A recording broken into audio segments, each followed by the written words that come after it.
I saw that film clip of Winston Churchill. Yeah. Now, there was a boy living a tough life. Charles Bronson was an American motion picture and television actor known more specifically for tough guy roles. Bronson is a big guy whose glare could be likened to knives jabbing at your very being. Even with that not-so-hot reputation as a scorned actor who never really cared for co-stars in the movies, Bronson seems to have had a soft spot that was found by Jill Ireland. Their love story was truly one for the ages, but unlike fiction, this one didn't end as well. If you're wondering why that is, then keep watching as we dig deeper into the story of growth, love, and loss.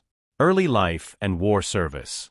Bronson was born November 3, 1921, in Ehrenfeld, Pennsylvania, a coal mining region in the Allegheny Mountains, north of Johnstown. He was the 11th of 15 children born into a Roman Catholic family of Lithuanian descent. The very large family slept in shifts in their cold water shack. The coal car tracks that ran out of the mine's mouth passed just a few yards away. His father, Walter Buczynski, was Lipka Tatar, born in the southern village of Lithuania, Druskininkai. Bronson's mother was Mary, whose parents were from Lithuania. She was born in Tamaqua, Pennsylvania, in the coal region. Bronson said his home wasn't filled with the sounds of English when he was growing up like many other first-generation American kids with whom he grew up. He once reported that even as a soldier, his accent was strong enough to make his comrades think he was a foreigner. Besides English, he could speak Lithuanian and Russian. As Bronson reflected in a 1973 interview, he didn't know his father that well. He wasn't even sure if he loved or hated his dad, stating all he could remember of him was that whenever his mother would tell his children that his father was coming home, they would hide. After his father died of cancer in 1933, Bronson went to work in the coal mines, first in the mining office and later in the mine. He later recalled that he made $1 for every ton of coal he mined, whereas in a later interview, he said he had to work double shifts just to get $1, equivalent to about $24 now a week. Bronson later recalled that he and his brother engaged in dangerous work removing stumps between the mines, where frequent cave-ins occurred. The Bronson family was very poor during the Great Depression. Bronson says he went hungry many times. He remembered that his mother could not afford milk for his sister, so she drank warm tea. He admitted that he had to wear his elder sister's dress to school because they did not have clothing for him. Bronson was the first of his family to graduate from high school. Bronson served in mines until he enlisted in the United States Army Air Forces in 1943, during the dark days of World War II. Then he served in the 760th Flexible Gunnery Training Squadron and in 1945, as a Boeing B-29 Superfortress aerial gunner with the Guam-based 61st Bombardment Squadron of the 39th Bombardment Group, which flew combat missions against the Japanese home islands. He survived 25 missions and was awarded the Purple Heart for wounds he received in battle. With the war ended, Charles was left adrift when he finally found a new purpose in the form of traveling actors. Career and education. After World War II, Bronson took up odd jobs. He was hired by a theatrical group in Philadelphia to paint scenery, and soon enough began to act in small parts. Later, Bronson was sharing an apartment in New York City with Jack Klugman, who would also become an actor. Finally, he moved to Hollywood to study at the Pasadena Playhouse. Despite getting no credit, Bronson made his first film appearance as a sailor in You're in the Navy Now in 1951, which was directed by Henry Hathaway. He supposedly got the job because he was the only actor who could burp on command.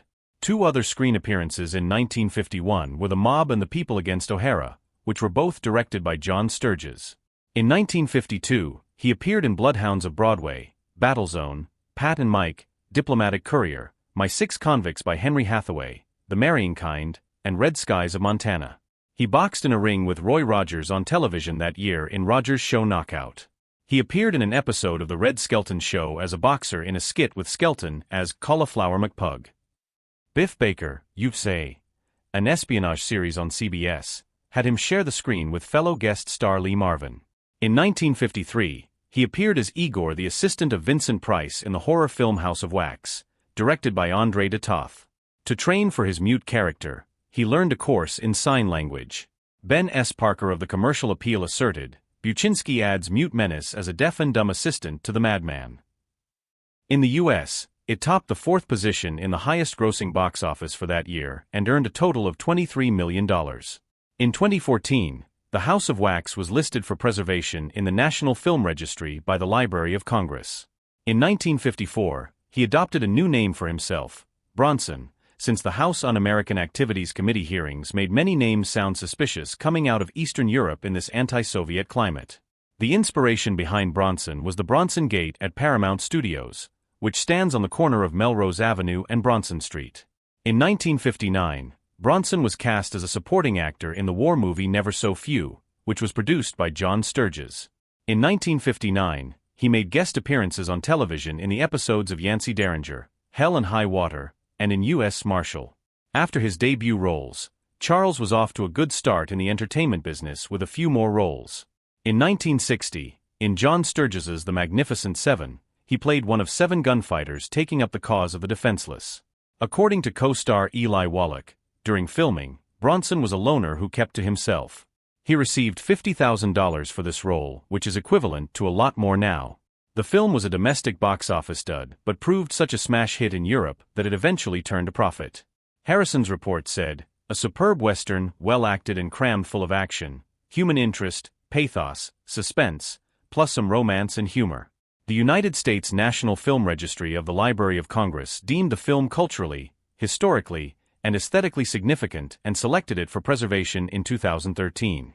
In 1960, he appeared in Zigzag, an episode of Riverboat, The Generous Politician, an episode of The Islanders, and Street of Hate, an episode of Laramie. He had an ongoing role in Hennessy the second season of the show. The first appearance was in the third episode Hennessy a la Gun, and the second one was the episode 26 The Nogudnik, which aired in 1961. The same year Bronson played supporting roles in the films Master of the World, directed by William Whitney, and A Thunder of Drums by Joseph Newman, along with the film X-15 which was directed by Richard Donner. In 1961, Bronson appeared on television in an episode of One Step Beyond called The Last Round in January 10, and he co-starred with Elizabeth Montgomery in a Twilight Zone episode entitled 2. He received a nomination for an Emmy Award for his guest appearance in an episode called Memory in White, from CBS's General Electric Theater. The following year, he appeared in the Elvis Presley movie Kid Galahad. In 1963, Bronson starred in John Sturges's The Great Escape, an ensemble drama about World War II prisoners of war. The film was well received by critics. Critic consensus from Rotten Tomatoes said, "With its impeccably slow-building story and a cast for the ages, The Great Escape is an all-time action classic." It grossed $11.7 million at the box office on a budget of $4 million. It became one of the highest-grossing films of the year. It was nominated for Best Picture at the Golden Globe Awards and is 19th in AFI's 100 Years. 100 Thrills. He continued doing many classics and hits, and in 1968, he worked earnestly for European films. It was the shooting of Villa Rides that firstly brought producers of Jean Herman's French film Adieu l'Ami, which sought an American co-star to star with Alain Delon, an admirer of Bronson's work. Bronson's agent Paul Kohner later recalled the producer pitched the actor on the fact that in the American film industry all the money, all the publicity, goes to the pretty boy hero types. In Europe, the public is attracted by character, not face. Bronson was signed in December 1967. The film was shot in Marseilles and Paris. The film was a resounding success in France, grossing approximately $6 million. Bronson continued to appear in a string of international productions. Europe-produced movies gained immense popularity. The stated combination of wit and virility in Adieu l'Ami won Bronson a major film market in Europe and globally.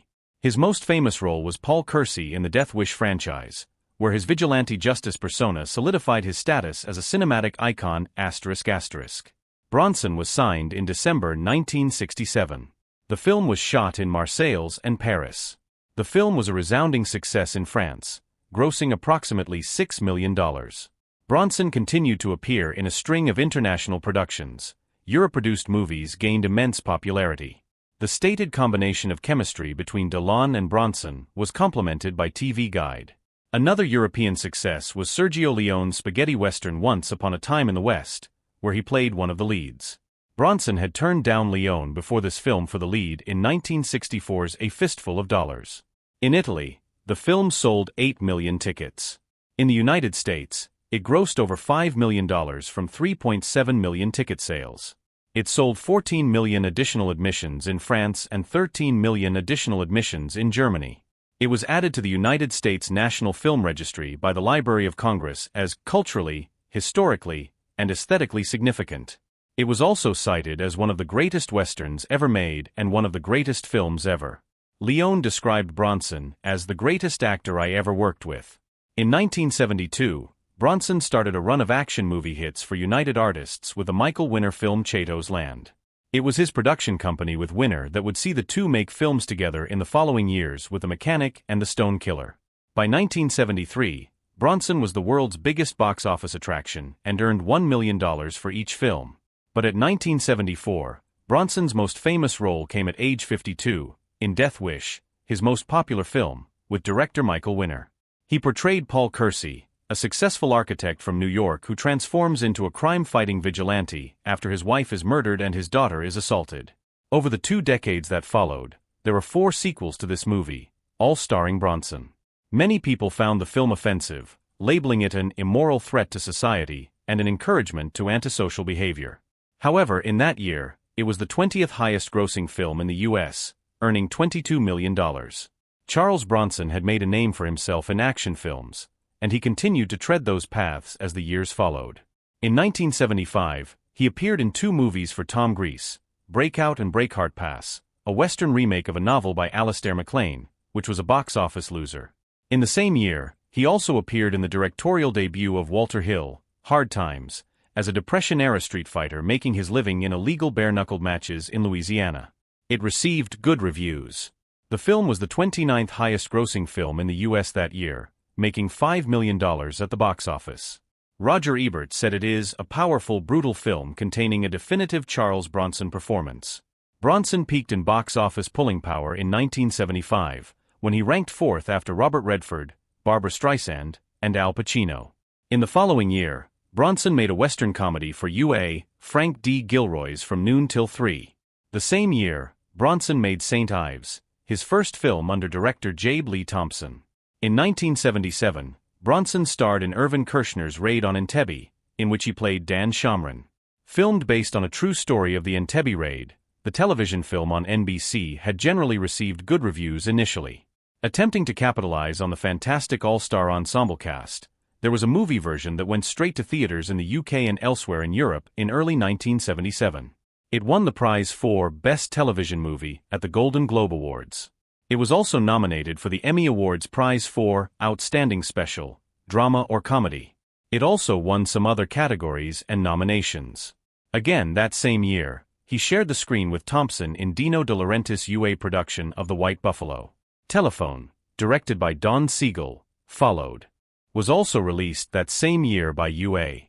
In 1977, Charles Bronson's name surfaced as the star of Raise the Titanic, but he did not appear in the film itself. That same year, Ingmar Bergman wanted to make a film with Bronson, but Bronson turned him down, citing that Bergman's works were dull. "Everything is weakness and sickness with Bergman," he said. Bronson also auditioned for the role of Superman in the 1978 movie version, but producer Ilya Saukind rejected him because he appeared too earthy, choosing Christopher Reeve instead. Another lead role Bronson was reportedly up for in 1978 was Capricorn 1. They also wanted him to play Snake Plissken in the 1981 film Escape from New York, but director John Carpenter thought Bronson looked too tough and was too old for the part, casting Kurt Russell instead. Bronson appeared in 2 films for ITC, Love and Bullets and Borderline. He was reunited with director Jabe Lee Thompson in Cabo Blanco. In 1981, Bronson co-starred with Lee Marvin in Peter Hunt's adventure film Death Hunt. The film is a fictionalized account of the Royal Canadian Mounted Police's pursuit of a man named Albert Johnson, played by Bronson. In his review for the New York Times, Vincent Canby recognized the talents of the 2 actors, stating that Mr. Bronson and Mr. Marvin are such old hands at this kind of film that each can create a character out of thin, cold air. The film earned $5 million at the U.S. box office. Between 1976 and 1994, Bronson commanded high salaries to star in numerous films produced by smaller production companies, most notably Cannon Films, for which he made some of his last films. Bronson accepted a $1.5 million deal with Cannon to star in Death Wish 2, directed again by Michael Winner. In the film's plot, Bronson's character, architect Paul Kersey, moves to Los Angeles with his daughter, who is tragically murdered by gang members, prompting Kersey to become a vigilante once more. Cannon Films quickly hired Bronson for 10 to Midnight, in which he played a cop chasing a serial killer, marking the 4th collaboration between Bronson and director J. Lee Thompson. ITC Entertainment hired Thompson and Bronson again for The Evil That Men Do. Cannon Films reunited Bronson with Winner for Death Wish 3. In Murphy's Law, directed by Thompson, Bronson played Jack Murphy, a hardened antisocial LAPD detective who turns to alcohol to numb his pain. In 1986, Bronson acted in John Mackenzie's Act of Vengeance, portraying real-life Union leader Joseph Yablonsky, who fought W.A. Boyle. The movie marked a significant change in Bronson's typical roles, with him saying, "It's a complete departure for me. I'm not wearing a mustache, and I'm not carrying a gun. I don't perform any violence in this film." He explained that he had to think carefully before accepting the role because it had been a long time since he'd acted for television, but he felt a connection to the role due to his mining background. For this commitment, Bronson turned down the lead role in the Delta Force. Reviewers Greg Berliak of the Kingston Whig Standard and Robert De Matteo of the Advocate Messenger praised Bronson for acting against his usual type. Despite all his fame and fortune, Bronson remained haunted by the struggles of his early years and his difficult path to becoming a successful actor. A 1973 newspaper profile described him as so shy and introverted that he couldn't sit through his own movies. Forbes once described Bronson as still suspicious, still holds grudges, still despises interviews, still hates to give anything of himself, and still can't believe it has really happened to him. Bronson was also bitter about the delayed recognition he received in the U.S., and after achieving fame, he refused to work with a noted director who had snubbed him earlier in his career. Roger Ebert wrote in 1974 that Bronson did not volunteer information, did not elaborate, and had no theories about his films. Ebert also wrote that Bronson once threatened to get Time magazine critic Jay Cox, who had written a negative review that Bronson perceived as a personal attack. Unlike other actors who projected violence on screen, Bronson seemed to exude real-life violence. There was only one person who could see past all of Bronson's defenses: his second wife, Jill Ireland. Bronson first met Ireland in the early 1960s, near the end of Hollywood's golden age, while he was still married to his first wife, Harriet Tendler. The two had met at a Philadelphia acting school and came from very different worlds, as detailed in the book Charlie and Me. Tendler was 18, and Bronson was 26. Tendler's father was a prosperous dairy farmer, while Bronson came from a poor family that struggled to make ends meet. Despite these differences, they formed a close friendship that eventually turned into a romantic relationship, with Tendler supporting both of them while they worked as struggling actors. Bronson's career started to take off slowly, and when he got the opportunity to star in John Sturges' The Great Escape, he eagerly accepted. However, this success marked the beginning of the end of his relationship with Tendler. On the set of The Great Escape, Bronson developed close friendships with co-stars like Steve McQueen, James Garner, James Coburn, and Richard Attenborough.